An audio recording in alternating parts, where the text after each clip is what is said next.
Buat kalian yang masih duduk di bangku pendidikan, SMA atau kuliah, dan buat kalian yang merasa masih muda, video ini khusus buat kalian. Di video ini aku akan awali dengan satu pertanyaan. Kalian penikmat sosial media, entah itu TikTok, Instagram, YouTube, atau sosial media lainnya? Berapa jam sehari kalian habisin waktu buat menikmati konten di sosial media? 1 jam, 2 jam, atau bahkan seharian? Apa kalian puas selama ini cuma jadi penikmat konten aja? Coba deh pikirin untuk terjun ke dunia konten creating. Coba jadi konten kreator. Di video ini aku akan kasih alasan. Ada 5 alasan kenapa kalian yang masih merasa muda untuk coba terjun di dunia konten kreator. Yang pertama, menemukan passion. Ya, di era sekarang, orang-orang menggunakan konten creating dengan berbagai maksud dan tujuan.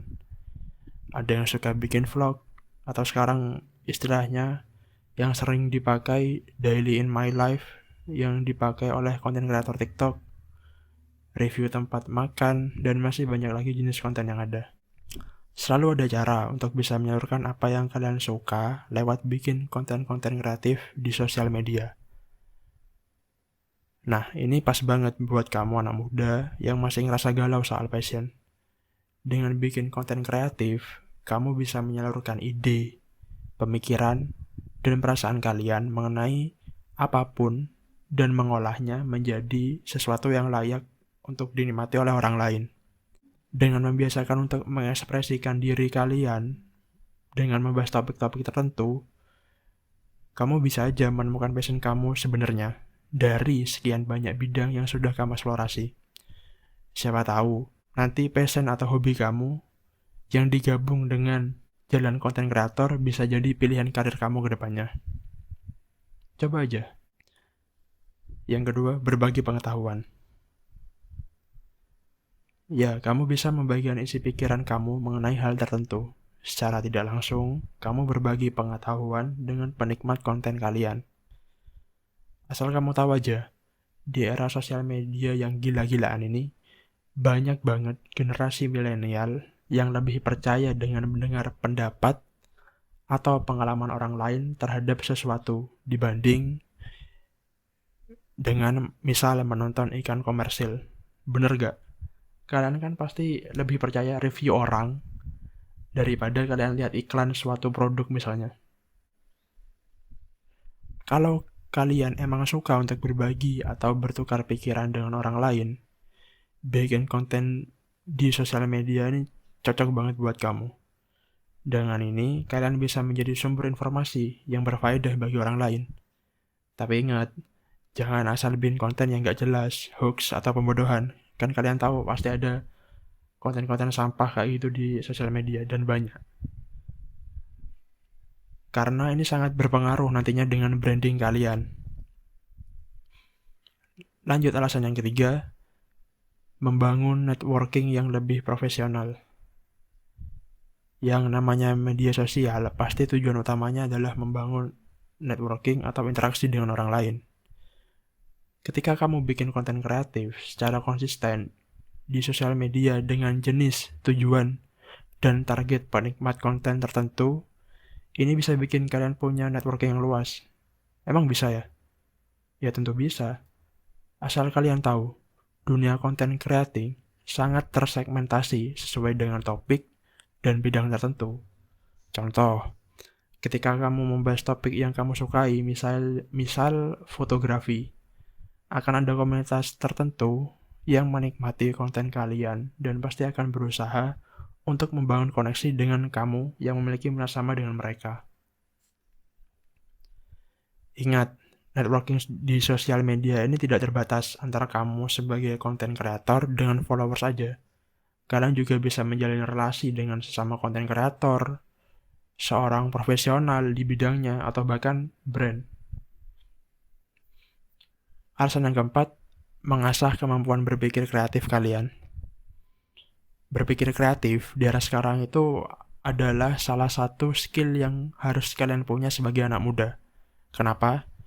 Ya agar kalian gak kalah saing dan ketinggalan dengan anak muda lainnya. Kamu udah mulai harus membiasakan diri untuk menghasilkan sesuatu dari pemikiran kreatif yang kamu punya, yang bisa kamu pakai dalam proses pemecahan masalah nantinya. Dan salah satu cara melatih skill kreatif ini, ya dengan bikin konten. Dengan bikin konten akan membiasakan diri kalian untuk mengasah berpikir kreatif yang gak membosankan tentunya.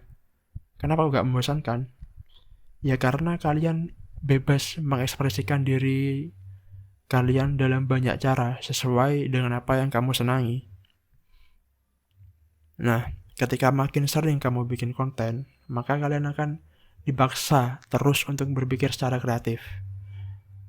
Ketika kalian terpaksa tapi untuk melakukan hal yang kalian senangi, pasti ada beban yang kalian rasakan. Tapi aku yakin bebannya lebih ringan daripada kalian terpaksa melakukan sesuatu yang tidak kalian senangi.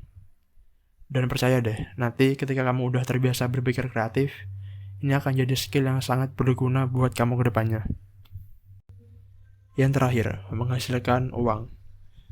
Ketika kalian konsisten bikin konten dan sudah memiliki branding yang cukup kuat, menghasilkan uang melalui dunia konten kreator ini bukan hal yang terlalu sulit.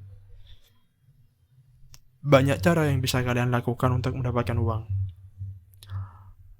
Contoh, kasus misal kalian sebagai konten kreator yang membahas topik seputar fotografi dan isi konten kalian misal seperti konten tips trik seputar fotografi dan kalian juga bagikan hasil foto-foto terbaik kalian di sana.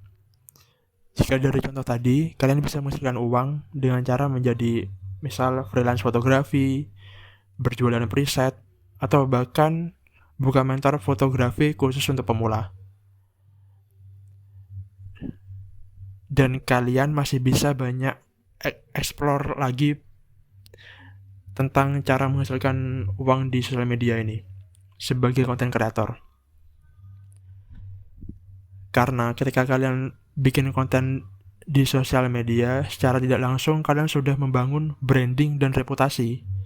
Nah, hal ini yang bisa membangun kepercayaan dengan audiens atau penikmat konten kalian, sehingga mereka bisa percaya menggunakan atau membeli produk kalian. Nah, itu dia 5 alasan kenapa kalian harus coba terjun di dunia konten kreator. Gimana? Udah tertarik belum untuk terjun di dunia konten kreator? Jangan terlalu banyak mikir kalian gak bisa bikin konten bagus, kalian gak punya alat yang proper, atau hal-hal lainnya. Mulai aja dulu dari apa yang kalian punya dan apa yang kalian bisa. Itu aja dari aku. Terima kasih buat kalian yang udah nonton sampai sini. Sampai jumpa di video lainnya. Oh ya, buat kalian yang ada pertanyaan atau request konten selanjutnya mengenai dunia konten creating atau konten kreator, tulis aja di kolom komentar. Terima kasih.